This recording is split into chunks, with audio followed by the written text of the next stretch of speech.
কাল কি মনে হলো মাকে বললাম, মা রোজ রোজ ডিম পাউরুটি, মেয়োনিজ পাউরুটি, চিজ সস দিয়ে আর পাউরুটি খেতে মন চাইছে না। মা বললেন, দেখি নতুন কিভাবে পাউরুটিটাকে তোর মন মতন করে উপস্থাপন করা যায়। সেদিন বাজার থেকে পিসে মশাই দুটো বড় বড় বেগুন এনেছিলেন। বেগুন পোড়াই বলুন আর বেগুন ভাজাই বলুন, হরেক রকম বেগুন থাকলেও বড় বেগুন না হলে সেই স্বাদ পাওয়া যায় না। বেগুন কিনতে গেলে ভালো করে দেখে নিতে হবে ভেতরে মাংস আছে না পোকা। আর কেনে আঙুলের মতো বেগুন হয়ে গেলে তো হয়েই গেল, বীজ বেশি হয়ে গেলে তো আরো ভালো। বেগুন পাতুরি করার সময় মাকে দেখি তন্নি ম্যাডামের খোঁজ করতে। আমাকে বাজারে পাঠালে তো হয়ে গেল, এত দেখে বুঝে আনতে অর্ধেক সময় চলে যায়।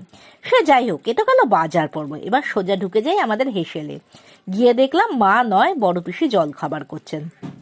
আমাদের বাড়িতে আবার অনেকেই বেগুন খান না। আমার মেজো কাকার একটু অ্যালার্জির ধাঁচ আছে, তাই বেগুন খাওয়া তার বারণ। কিডনি রোগীদের ক্ষেত্রে বেগুন কিন্তু ক্ষতিকর, কারণ বেগুনের মধ্যস্থ অক্সালেট ক্যালসিয়াম শোষণ কমিয়ে দেয়, যা হাড়ের জন্য ভালো নয়। হাড়কে দুর্বল করে দেয়, কিডনিতেও পাথর সৃষ্টি করতে পারে।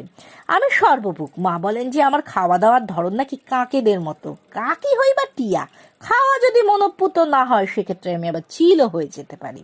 পিসি দেখলাম বেগুনটাকে নিয়ে বেগুন পোড়া করছেন। কচু পোড়া বাদে সব পোড়াই একবার না একবার টেস্ট হয়ে গেছে, কিন্তু ওটি নিয়ে আর পরীক্ষা নিরীক্ষা চালাতে পারিনি, যদি আওয়াজ আর না বেরোয় সেই ভয়। পোড়া রান্নার শুরু বোধহয় আগুন আবিষ্কারের পর থেকেই। মনে আছে ছোটবেলায় বই নিয়ে আসার পরই যখন ইতিহাস বইয়ের পাতা উল্টাতাম, তখনই নজরে আসতো আদিম মানুষরা গোল করে বসে কাঠের আগুনে তাপ পোহাতো আর যা শিকার করে আনতো তাই পুড়িয়ে খেত। মাঝে মাঝে মনে হয়, আচ্ছা তারা কখনো বেগুন পোড়া খেয়েছে? বোধ হয় না। এবার আমি আজকের রান্নার পর্বে আসি। পিসি আজকে জলখাবারের ডিশটা এগিয়ে দিয়ে বললেন, দেখ তো, রোমানিয়ান সালাতেদা ভিনেতে উইথ ব্রেড। আমি শুনে মনে মনে হাসলাম, বললাম, বিদেশি খাবার, আমাদের দেশি মতে পাউরুটি আর বেগুন পোড়া। সুকুমার রায় যদি জানতেন বোম্বাগড়ের রাজাকে ঝোলা গুড়ের বদলে এটাই হয়তো খাওয়াতেন।